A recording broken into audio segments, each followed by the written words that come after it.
Terbaik di Balikpapan. Pendengar KP, kita masih bersama di sarapan pagi yang bukan sekedar basa-basi, karena kita setelah ini akan ngobrol-ngobrol langsung dengan Mas Ryan Filbert. Beliau adalah praktisi inspirator investasi Indonesia, juga penulis puluhan buku bestseller nasional ya. Di ujung telepon kita sudah tersambung dengan Mas Ryan Filbert. Halo, selamat pagi Mas Ryan Filbert. Ya, selamat pagi Mbak. Selamat pagi juga buat seluruh pendengar. Yes, pendengar KP di Balikpapan. Yes. Di Jakarta hari ini gimana cuacanya, Mas Ryan? Panas terik dan sudah rame jalanan. Jadi ini benar-benar kondisinya new normal, dan normalnya benar balik macetnya juga. Macetnya itu ya, Siap. pokoknya ya. Oke, tapi yang pasti dunia investasi nggak boleh macet ya kan, harus jalan terus walaupun dalam kondisi apapun gitu ya.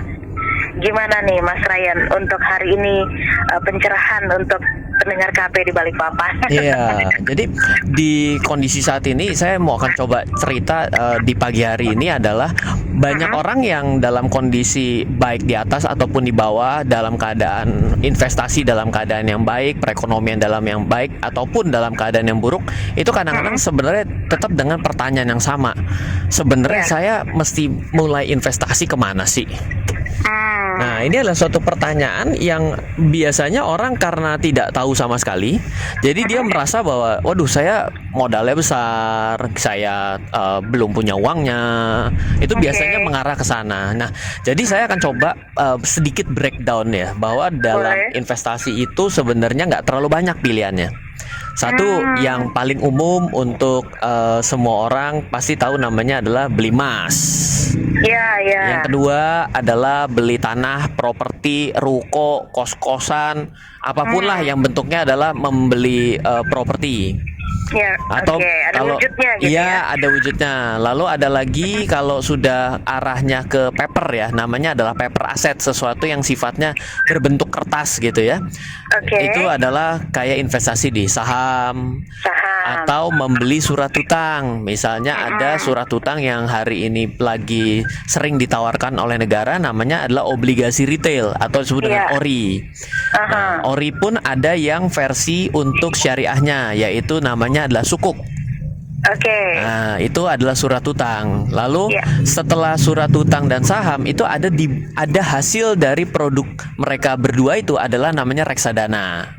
Iya, iya. Nah, reksadana itu yang paling akrab justru bukan reksadananya di mata masyarakat, yaitu namanya adalah unit link, yaitu membeli asuransi sekaligus berinvestasi. Nah, lain daripada itu ada namanya turunan dari mereka, itu adalah derivatif kalau dalam bahasa keuangan. Misal ya, ada orang yang mungkin nih agak mulai asing nih, membeli indeks ataupun transaksi forex. Nah, itu adalah berat ya. Iya, itu ketika didengar itu forex, ya memang betul, ini makanya turunan. Jadi kalau saya sebutkan di awal sama sebutkan ke paling belakang, makin ke belakang adalah makin expert. Nah, jadi kalau misalnya bagi pemula itu justru sebenarnya mengenal yang awal-awal tuh nggak salah, beli emas, atau yang lebih sederhana lagi tadi agak tertinggal setelah kita sebelum ngomongin surat utang dan saham, itu ada namanya produk keuangan seperti deposito. Itu familiar banget di segala usia.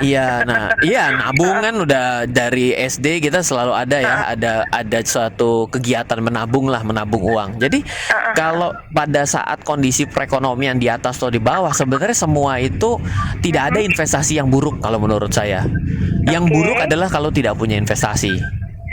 Ya, satu itu. Yang kedua, investasi yang paling bagus adalah investasi yang ketika dibeli dan untung. Jadi ada investasi, kalau investasi lagi turun, apa yang harus saya lakukan? Sebenarnya simple, saya bisa bilang, ya udah dibeli lagi aja biar lebih banyak punyanya. Ya dong, misal harga emas lagi turun. Waduh, saya udah punya lebih mahal. Ya udah, bagaimana caranya biar saya bisa memiliki investasi lebih baik lagi? Ya udah, saya beli lagi. Harga rumah properti lagi stagnan, nggak naik-naik, dan kalau nggak naik-naik berarti apa? Biasanya lebih longgar aturan-aturannya. Iya dong. Orang kalau lagi susah jualan berarti pasti akan memperlonggar cara syarat-syaratnya. Cicilannya lebih panjang, bunganya lebih murah, DP-nya bisa banyak. memberikan Iya. kemudahan ya. Betul. Berarti pada saat kayak gitu apa jawabannya? Berarti lebih cocok untuk dibeli dong. Ya. Jadi sebenarnya tidak ada kata untuk dalam satu momen ini nggak terlalu bagus. Iya, nggak terlalu bagus. Kalau nggak punya duit semua juga nggak ada yang bagus gitu, diomongin sekeren apapun Iya, gitu iya. kan. Jadi ya saya mau coba untuk men-encourage lagi bahwa ya investasi dalam kondisi apapun memang harus betul. Tapi iya balik lagi, kadang-kadang ada orang yang tidak tahu harus memulai dari poin yang mana. Aha. Seperti Iya, itu. iya. Oke. Walaupun ini dalam keadaan pandemi begini, biasanya apa sih Mas yang jadi kendala-kendala bagi para investor gitu atau para pemula lah yang Iya. mau berinvestasi? Kendalanya itu dua. Satu adalah kalau kondisi perekonomian kita, arus uang kita masuk itu mengecil karena pekerjaan kita di PHK, ada pekerjaan yang dikurangi. Itu pasti akan menjadi arus uang yang masuk berkurang sehingga kita menjadi tidak lebih punya uang daripada sebelumnya. Iya. Ya, ini adalah kalau kendalanya ini berarti adalah bagaimana caranya agar bisa memiliki uang dalam kondisi saat ini ataupun mengganti bisnisnya, menghemat atau apapun caranya. Makanya hari ini tiba-tiba banyak sekali grup WA yang isinya jualan. Itu adalah strategi yang tidak salah. Kenapa? Untuk Iya, iya. mempertahankan arus uang yang masuk sehingga kita bisa tetap bekerja dengan normal. Nah, kadang orang berpikir justru dengan psikologi yang terbalik. Wah, kalau kondisi lagi jelek begini lebih baik saya tidak berinvestasi. Seolah-olah investasi itu kalau dibeli sekarang ruginya hari ini. Betul. Kalau hari ini dijual juga langsung rugi. Tapi yang namanya investasi itu kan sebenarnya untuk kemudian hari, bukan untuk hari ini. Kalau yang hari ini namanya bukan investasi, Mbak. Namanya adalah konsumsi, bener nggak? Iya, iya. Iya dong, yang ditelan hari ini selesai kan namanya konsumsi. Investasi itu Iya. kan untuk masa yang akan datang. Jangka Bukankah membeli barang ketika murah adalah sesuatu hal yang bijak dibandingkan membeli ketika harga mahal, bener nggak? Iya, benar. Berarti banget. kalau lagi kondisi lagi hari ini geletak semua, otomatis dibeli bagus dong. Iya, iya, Iya, jadi dalam keadaan murah ya. betul, kondisinya tuh dua. Satu adalah kalau kondisi keuangan kita terganggu sehingga uang kita untuk belanja nggak ada.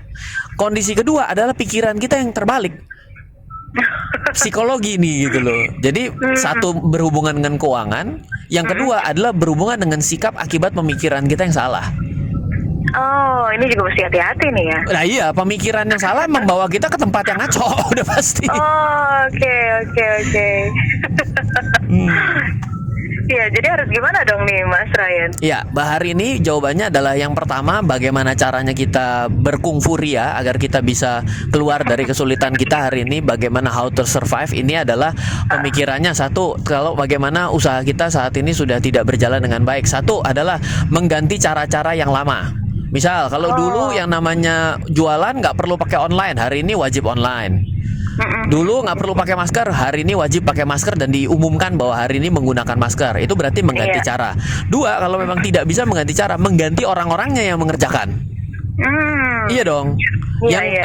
yang ketiga, kalau ternyata sudah dua jurus nggak bisa, adalah jurus ketiga, mengganti usahanya. Wow, itu Iya. ekstrim ya. Oh, enggak ekstrim loh. Karena apa? Kita harus punya keberanian untuk mengatakan bahwa ini salah. Oke, iya. Itu iya, bukan iya. ekstrim, tapi ketika kita tidak mengambil suatu langkah, sebenarnya kita dalam kondisi yang salah. Oh, Iya dong, oke. tidak melakukan apapun kan salah. Do Stagnan nothing. malah ya. Iya, nah itu dari segi sikap-sikap kita. Nah, dan yang kedua adalah memperbaiki cara kita berpikir bahwa ketakutan itu datang ketika berita buruk datang. Jadi, Iya, iya. kurangilah berteman dengan orang yang selalu membawa berita buruk. Betul. Iya. Setuju. Datanglah ketemu dengan orang yang selalu membawa berita baik, walaupun dalam kondisi buruk apapun baik. Padahal orang Indonesia ini suka loh dengan berita baik. Namanya pun Untung, Mas Untung. Udah pasti untung terus ya kan. Pak sehat, udah pasti sehat terus lah. Makanya kalau kita bisa melihat dari hal yang positif, maka investasi kita juga, oh iya memang pada saat ini sedang turun, justru murah. Iya. Terbalik kalau ketemu sama orang yang selalu bawa berita negatif. Ini turun, oh ini banyak penipuan loh. Pada saat ini Wah, susah nih. asuransi paling tua BUMN pun bermasalah. Ini tidak boleh beli asuransi, jangan juga membeli reksadana. Udah bablas semua. Oh, Karena diambil beritanya di frame dengan cara yang negatif terus. Akhirnya tambah takut, nggak melakukan apapun, ditaruh di rumah terus. Tiba-tiba besok cetak uang baru, ganti serinya, nggak laku semua. Nah, sama juga kan? Gitu, cerita loh, ini ceritanya meskipun nggak terjadi, baru uang 75.000 doang yang keluar baru gitu kan. Iya, ya, itu euforianya seperti itu, gimana tuh Mas? Yang mana nih? Pada penukaran uang gitu ya, pada rame. Oh, kalau saya ngelihat beritanya justru bagus. Kenapa? Banyak orang yang tukar uang, berarti masih ada orang yang masih punya 75.000 atau lebih. Ya kan hari ini ceritanya orang sudah tidak punya uang, tapi sekarang seluruh kantor Bank Indonesia dengan menggunakan sistem online diantrikan ternyata habis terus. Saya ngantri pun gagal. Satu ngantri di Jakarta gagal, ngantri di Banten pun gagal. Di Serang. Waduh, saya bilang ini euforia 300 orang, berarti sehari sudah ada 600 orang yang mau menukar 75.000 di dua tempat. Oke juga nih saya bilang. Ya bagus.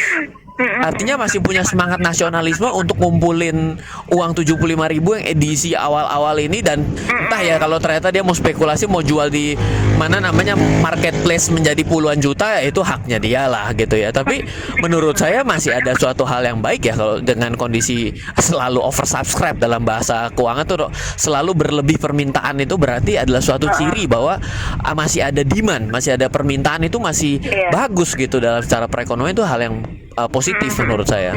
Wajar ya Pak, Mas ya. Iya. Oke. Yap. Iya, ini mungkin apa ya, sedikit paling tidak tips-tips yang bisa diambil pendengar KP nih untuk. Iya. Untuk dalam kondisi hari ini betul seperti itu. Harus ini ya Mas ya, lihat-lihat juga apa yang dijalankan sekarang gitu ya. Iya. Dievaluasi dari 3 poin tadi itu ya Mas ya. Betul, mereview dan juga memiliki visi dan misi ke depan. Review kan apa yang sudah terjadi. Visi misi itu kan sesuatu yang kita rencanakan. Iya. Nah, jadi memang harus selalu melakukan hal seperti itu, apalagi dalam kondisi hari ini.